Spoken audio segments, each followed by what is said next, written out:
How much do you think high school, college, and amateur golfers made from golf before 2021?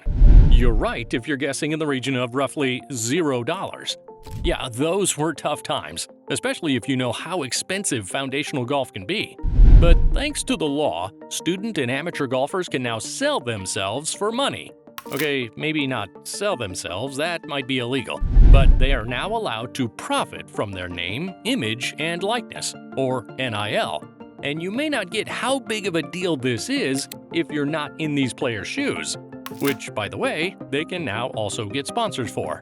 Before 2021, if you played for any college athletics program in the National Collegiate Athletic Association, aka the NCAA, your NIL was useless. And it wasn't just your NIL. You couldn't even get any benefit from your status as a college athlete. You know, that little, "Hey kid, that was a decent flop shot. Now have this spoonful of peanut butter and jelly." You'd lose your status as a college golfer if you accepted that. And just to show you how seriously they treated this rule, Tiger Woods almost got in trouble for violating it during his time at Stanford. Back in 1995, the great Arnold Palmer invited the young Tiger for dinner at a restaurant. But that day, Palmer showed his true colors. He did the most unthinkable thing after the meal. He picked up the tab. And the NCAA somehow uncovered his dirty little secret. Now, you're probably wondering if the NCAA had a department called the NCIA. The truth is, they likely did. And they made Tiger pay for his crime. After Tiger confessed to his coach that Arnie had paid for his meal, the NCAA declared Tiger ineligible to compete at the All-American Golf Classic in El Paso. So, to bribe his way back into the competition, Tiger had to write Arnie a $25 check. And Arnie had to cash the check and fax a copy of the receipt to the NCAA. But why so much policing, you ask? Well, it's simple for the NCAA. You know how they say money is the root of all evil. The NCAA is they in that saying. They believed that college athletes should never earn from their skills. So much that in 2012, the NCAA's president, Mark Emmert, wrote an op-ed about it for the Wall Street Journal. And you probably already have an idea that the title was "Paying College Athletes is a Terrible Idea." Actually, he meant to say it was the ultimate sin. The NCAA's main argument for their stance was that they were denying the college players compensation to separate the amateurs from the pros. In other words, they didn't want the players to be paid to play. Alright, maybe that makes sense, but don't you think amateurs have bills too? Thankfully, we live in a world where rules can be challenged and changed, especially if they don't make much sense, and most especially if they're plainly hypocritical. So in 2009, several former athletes dragged the NCAA to the United States District Court for the Northern District of California, where they presented a strong case against the governing body. They argued that the NCAA had been making money from their NILs in products like video games and reruns of classic matches. But the players weren't getting a cent from these ventures. And that wasn't even the best part. By trying to exclusively own the players' NILs, the NCAA was found to have violated the Sherman Antitrust Act. This was the U.S. legislation that broke John D. Rockefeller's monopoly of the U.S. oil market in 1910. So it came in handy when these athletes saw the NCAA was the only party making a killing from their hard work. However, in 2014, the players only got the court to stop the NCAA from denying them non-monetary education-related benefits. This means that before then, athletes couldn't even get free computers and calculators. They didn't get the damages they requested, but the NCAA was forced to allow new athletes to enjoy full academic scholarships. So there were still some unresolved issues, like the fact that players still couldn't make money from their NILs.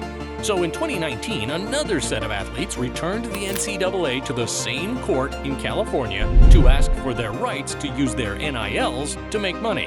And the judge for the new case removed a lot of the NCAA's restrictions on athlete compensation. Naturally, this didn't sit well with the NCAA, and after losing their appeal to that judgment, they took the case before the U.S. Supreme Court. But whatever they were expecting wasn't what they got.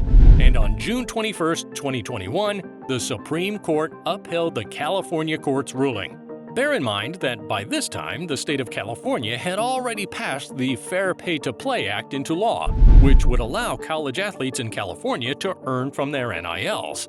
Many states had also followed their example, and the U.S. Congress was planning a national legislation on the issue. So you can imagine the NCAA's situation. They knew whatever legs they were standing on were already broken, and a week after the Supreme Court ruling, they decided to let the players earn from their NILs. You'd probably see a movie about this long walk to freedom someday. But there was one more roadblock. As the sheriffs of amateur golf, the USGA and R&A still had to approve the changes around NIL deals and performance-related compensations. And probably to avoid any legal issues, they also changed their rules to allow amateurs to get paid in 2022. But this permission wasn't without some conditions. From 2022, amateur golfers could earn money using their amateur status. But they must be careful not to lose that status by doing three things. 1. By accepting prize money over $1,000. 2. By accepting payment for instruction. And lastly, by accepting employment as a club pro. So yeah, although you have a -10 handicap, you really want to go pro before presenting yourself as one. And you don't want to be caught selling golf lessons on OnlyFans too. But those are just the American-born college golfers. If you're in the U.S. on an F1 student visa, those conditions don't apply to you. In fact, your NIL is worthless because an NIL deal is considered work, and you're not allowed to do that. But this raises a big question for a sport like golf that attracts foreigners from all over the world, especially since most of these foreigners have been some of the best amateurs the game has seen. Just imagine Jon Rahm topping the amateur golf rankings and getting nothing for his talents. Meanwhile, he'd have to watch lower-ranked players waving their Benjamins in his face. Unfair conditions like this mean the USGA and R&A might still have to defend their conditions in court. But we'll have to wait and see. Meanwhile, the NCAA is not letting the cash flow without restraint. They know advertisement is one of golf's most lucrative income sources, yet college golfers are limited in the amount of visibility they can give their sponsors. As a college golfer, the NCAA will only allow you to sport your team's uniforms and logos on your apparel and bag during NCAA games. But when you get out for amateur events, you can dress up as your sponsor's mascot. It might be a little uncomfortable, but if you can pull it off, why not? Moments after the NCAA lifted the NIL ban on July 1, 2021, golfers started signing deals left and right. However, according to data from NIL services platform Open Doors, golfers were not getting a big cut of the market. While college football got 33.8% of NIL activity, both male and female golf accounted for just 0.1% of NIL activity by the end of 2021. But when you compare the popularity of the two programs, you could see why that happened. Still, both male and female golf have seen some interesting NIL deals. And since the major driving force for a deal is the player's celebrity, players with huge social media followings have received most of the NIL deals. In 2022, Hooters did a double NIL sweep when they got John Daly and his son John Daly II on their marketing roster. It didn't even matter that John Daly II was a green freshman at the University of Arkansas at the time. He was John Daly II. And with over 100,000 Instagram followers, even Nike and TaylorMade got in on the action. Also, at the start of 2024, when Alabama sophomore Nick Dunlap won at the American Express, he would have gotten nothing for his performance if not for his NIL deals.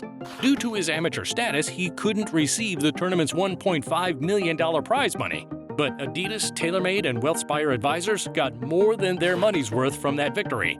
So they all took care of him with big bonuses. And as the #1 female amateur in the world in 2022, Rose Zhang was spoiled for choice. And her assortment of deals from Adidas, Callaway, American Express, and Beats by Dre showed the strength of her brand. Also, when two-time NBA champion J.R. Smith joined the North Carolina A&T State University's golf team in 2021, Lululemon immediately capitalized on his star power to score some NIL points. But one of the busiest companies on the golf NIL front has been Transcend Capital Advisors. After signing top amateurs Ben James and his friend Caleb Surratt in 2022, they added probably the next best thing in junior golf to their NIL team in 2024. The company signed AJGA's #1 golfer Miles Russell after the WizKids' record-breaking 2023 season. Russell won everything on the AJGA circuit in 2023 and went on to beat the pros in 2024. So it's hard to see how this isn't a brilliant long-term investment for the company.